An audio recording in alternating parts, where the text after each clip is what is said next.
So let's get into it, right? So the big news with 49ers is just training camp in general. Obviously, the biggest news every single day is who played better, Trey Lance, Jimmy Garoppolo.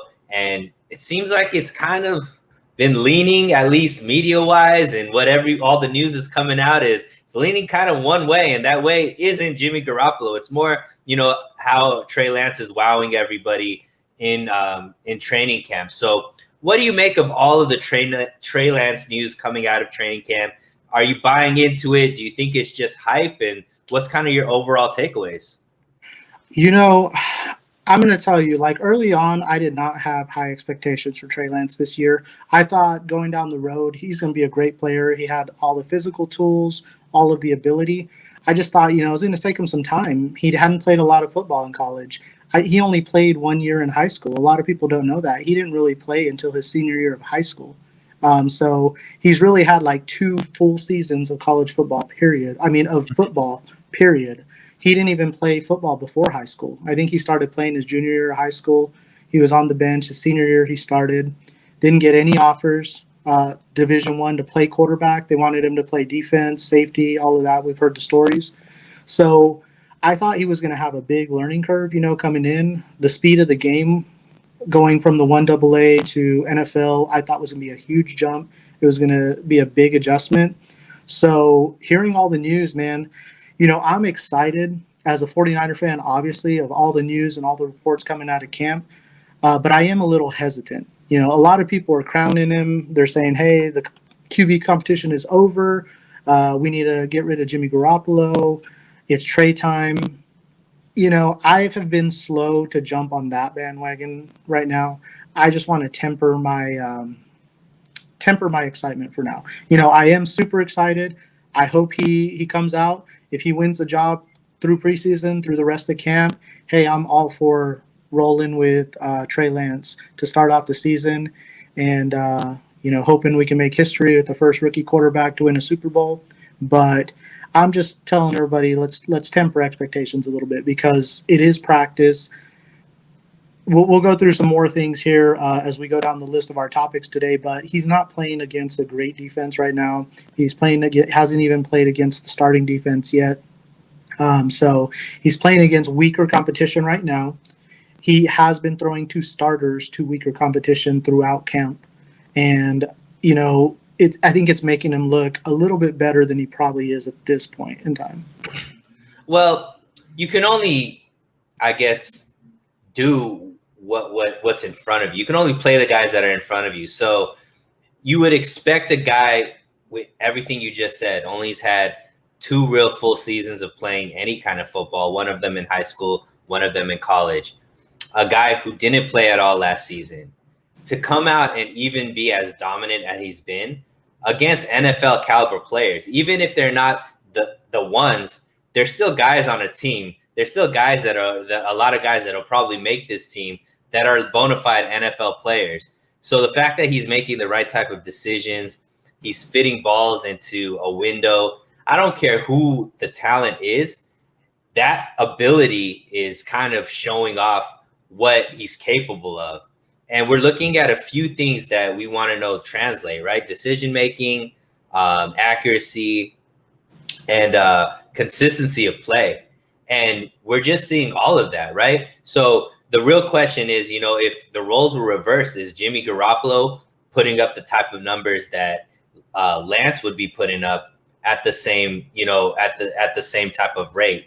And we'll never know because Jimmy isn't going to be practicing with the twos or anything like that. But the thing that is the news that's most impressive to me isn't the stuff that Lombardi's putting out or even like Grant and, the guys that are watching. I'm really focused on what the players are saying, right? And it seems like consensus is this guy is blowing these NFL starters out of the water with just like, I've never seen somebody be able to do this. I've never seen somebody be able to throw like that. And if we think back to 2017, 2018, when Jimmy Garoppolo came in, you weren't hearing that kind of stuff, right? You weren't hearing about wow moments. You weren't hearing about just the ability of what Jimmy Garoppolo can do. You know, obviously they're hyping up their quarterback, but this seems like it's a different level of hype as far as where these players are coming from. So to me, I'm Mr. Optimistic. I'm super sold on Trey Lance being the starter because I know Jimmy Garoppolo is a good quarterback, but I also know what his strengths are and what his limitations are.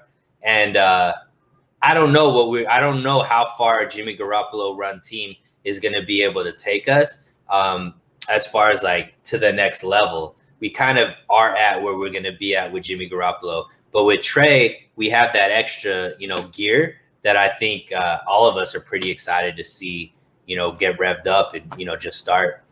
Yeah, and I can agree with that, Sunil. So I was going to touch on that actually as well. Is what you're hearing from the players really is what you should be taking stock into. And early on, a lot of the players were not on that wagon. They were the wait and see approach. They were Jimmy's our guy, this and that. But over the last couple of days, I mean, we're talking in a fluid situation here. This has happened like yesterday and today, not today, but yesterday and the day before. Players are coming out and saying, "Hey, I think it was DJ Jones that said he has one of the best arms I've ever seen." Mm-hmm. There's people saying, "Hey, everybody watches Trey Lance during practice because he's just, exciting." And I do take a lot of stock into that. So I'm going to tell you, like from my standpoint, when training camp started 8 days ago, I was at the point where I was like, let's temper expectations. You guys slow down. But over the last couple days, like the 2 or 3 days, especially when they threw on pads, because to me that was going to be a big indicator is when we went to padded practices. Trey Lance just stepped his game up even further than what he had been doing in training camp so far. I mean, he's had 2 incomplete passes through 2 days of padded practice, and he's throwing 40-yard bombs and in pads against NFL caliber players, how you had said. And then now you're starting to hear the reports come out from the players saying, "Hey, this guy's special. He brings something to the table that we haven't seen before." These are the kind of things that are really getting me closer to the point of saying, "Okay, you know what? Let's go with Trey. Let's move on from Jimmy. Let's get rid of him, move away." But me being a realist, like I consider myself a realist. A lot of people don't like my take sometimes because they think it's negative, and it's not negative. I don't want people to think that, but I want to see it before I proclaim it. You know what I mean? With my own eyes. Mm-hmm. I haven't been to a training camp practice. I don't get to see them, see what's actually going on in practice. Once we see our first preseason game coming up, next week, that's going to be very telling to me. If he goes out and he's 6 for 8, 8 for 10 in an actual game situation, and I'm able to see the velocity on his passes, take a look at the ball placement, all of that, to me, that's when I'll be able to proclaim and say, okay, he's the real deal. It's time. Let's move on. I just want to see it a little bit. Pinor is already sold as well. He said they don't let Lance with the ones because that would be embarrassing for Jimmy and would lose any trade value that's left. And yeah, that's an interesting point. And let's move